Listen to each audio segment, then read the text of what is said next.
Saudara, sebuah video TKW asal Indramayu viral setelah meminta bantuan pada Presiden Joko Widodo untuk dipulangkan ke Indonesia. Selama bekerja, TKW asal Indramayu ini tidak mendapatkan gaji. Saya di Saudi Arabia, Riyadh. Saya mohon kepada Bapak Presiden Joko Widodo untuk bisa memulangkan saya ke Indonesia.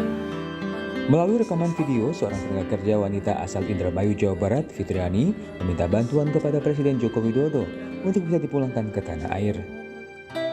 Fitriani, TKW yang bekerja di Arab Saudi, meminta bantuan Presiden karena selama bekerja di Arab Saudi, dirinya tidak mendapatkan gaji dan saat ini sedang dalam keadaan sakit.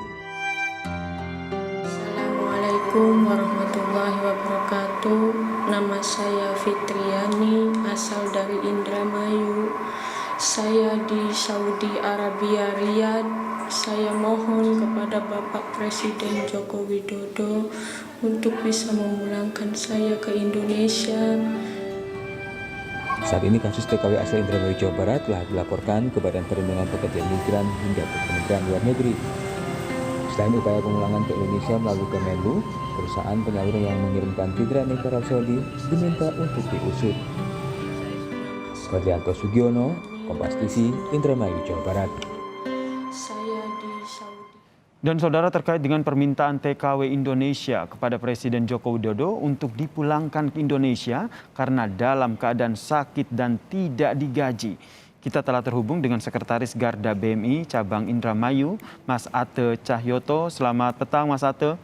Ini turut prihatin dengan kejadian yang menimpa Mbak Fitriani nih. Saat ini posisi Mbak Fitriani di mana dan bagaimana kondisinya, Mas Ate? Ya, makasih Mas Syafir. Sebelum video itu viral, kita sempat intens komunikasi dengan Fitriani. Sekarang posisi PMI tersebut masih ada di agensi ya, tepatnya di PT Amawarid Jeddah di situ. Nah, kemudian setelah video itu viral, mungkin dari pihak sana itu menyoroti gitu, dan kita juga sudah melakukan upaya intens. Artinya dari pihak Garda BMI Indramayu sendiri sudah melakukan pengaduan-pengaduan kepada instansi terkait. Sekarang posisi Fitriani itu sudah tidak bisa dihubungi. Jadi